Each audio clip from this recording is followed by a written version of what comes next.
বন্ধুরা, আজকে একটা ভিডিও করতে যাচ্ছি।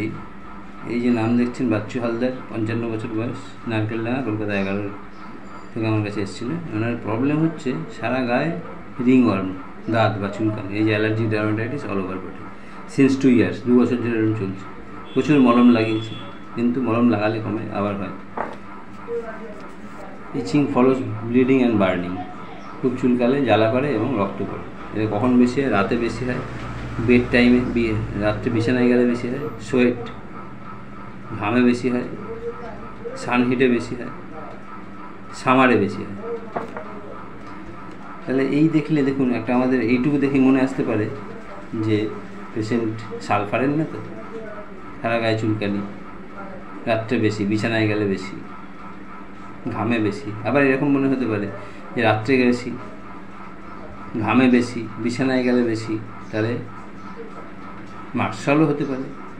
তো যাই হোক, আমরা এইটুকু দেখে তো চিকিৎসা করব না। আমাদের হোমিওপ্যাথির মূলনীতি treat the patient not the disease, এইটা দেখে চিকিৎসা করবো। সেই জন্য আমরা আরও এগাবো। পার্সোনাল হিস্ট্রিতে দেখেছি অ্যাপেন্ডিসাইটিস অপারেশন হয়েছে আর জন্ডিস আছে। ফ্যামিলি হিস্ট্রিতে দেখেছি ফাদার সিএ থ্রোট, মায়ের অ্যাসমা। তাহলে দেখুন, পার্সোনাল হিস্ট্রি যদি দেখেন, সেখানে অ্যাপেন্ডিসাইটিস, জন্ডিস বোথ আর ইনকোঅর্ডিনেশন, প্রলিফারেশন, তাহলে সাইকোটিক। ফাদার সিএ, মায়ের asthma, that is also psychotic. তাহলে পেশেন্টের ব্যাকগ্রাউন্ডে সাইকোটিক ব্যাকগ্রাউন্ড আছে, বুঝতে পারে। কিন্তু এখন যে সমস্যাটা চলছে, দ্যাট ইজ শরিক, চুলকানি আছে, জ্বালা যন্ত্রণা। তাহলে পেশেন্ট শরিক সাইকোটিক মিক্সড পিকচারে আছে। আরও এগাবো, এইটুকু দেখে ওষুধ দেওয়া যাবে না। জেনারেল মেডিসিনে যখন আসলাম, দেখলাম patient is hot patient, sweat double plus all over body, সারা গায়ে ঘাম আছে, বার্নিং কিন্তু কোথাও নেই, জ্বালা কোথাও নেই। দেখুন, বার্নিং ক্রস দিয়েছি, বার্নিং কিন্তু কোথাও নেই, স্যালাইভেশন ক্রস, জল তেষ্টা প্রচুর আছে, অ্যাপেটাইট আছে ভালোই, স্লিপ ভালোই আছে, ঘুম ভালো আছে, টাং ড্রাই আছে, ব্ল্যাক পিগমেন্টেশন আছে, কালচে আছে। কী খেতে ভালোবাসে জিজ্ঞেস করাতে বলছে ঝাল খেতে খুব ভালোবাসে, চিলি ডবল প্লাস দিয়েছি, সল্ট ডবল প্লাস দিয়েছি, বিটার দুটো খেতে ভালোবাসে, গরম খাবার পছন্দ করে, আর রাইস ভাত খেতে পছন্দ করে, আর মাছ খেতে খুব ভালোবাসে। তাহলে দেখুন, নুন খেতে ভালোবাসে, তিতো খেতে ভালোবাসে, মাছ খেতে ভালোবাসে, ভাত খেতে ভালোবাসে।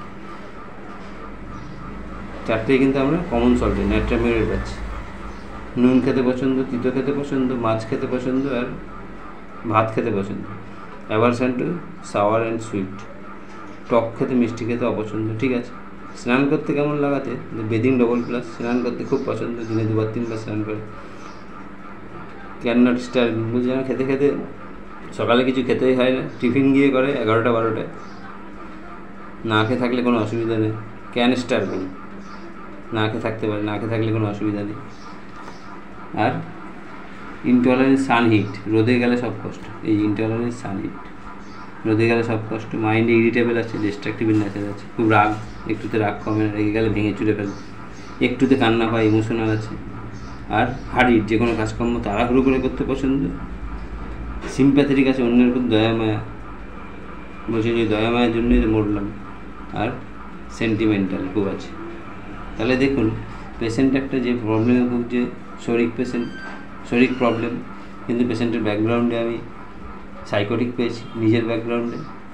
কেননা অ্যাপেন্ডিসাইটিস আছে, জন্ডিস আছে, ফাদারের সিএ থ্রোট আছে, মায়ের অ্যাসমা আছে, সাইকোটিক পেয়েছি। তাহলে এই দেখে তো কোনো চিকিৎসা হবে না। পেশেন্টের গায়ে গরম বেশি, ঘাম প্রচুর আছে, জল তেষ্টা প্রচুর, নুন খেতে, তিতো খেতে, মাছ খেতে, ভাত খেতে পছন্দ, না খেয়ে উপোস করে থাকতে পারে, স্নান করতে খুব পছন্দ, দিনে অনেকবার স্নান করে, রোদে সব কিছু কষ্ট বেড়ে যায়, প্রচণ্ড রাগ আছে, একটুতে কান্না পায়, কাজকর্ম তাড়াহুড়ো করে করতে পছন্দ, অন্যের প্রতি দয়ামায়া খুব আছে, আর সেন্টিমেন্টাল আছে। So all the symptoms go in favour হয়। এটা বলতে সবাই বুঝতে পারছেন। কমন সল্ট মানে ন্যাট্রামিউর 0-1-2 দেওয়া হয়েছে, অ্যান্ড মার্ভেলাসলি ইমপ্রুভড পেশেন্টের। 1-2বার খেয়েই বলছে 90% কমে গেছে। তো যাই হোক, এত সুন্দর ইমপ্রুভমেন্ট হয়েছে, এত সুন্দর একটা কেস, সেই জন্য ভিডিওটা করলাম। কেমন লাগলো জানাবেন।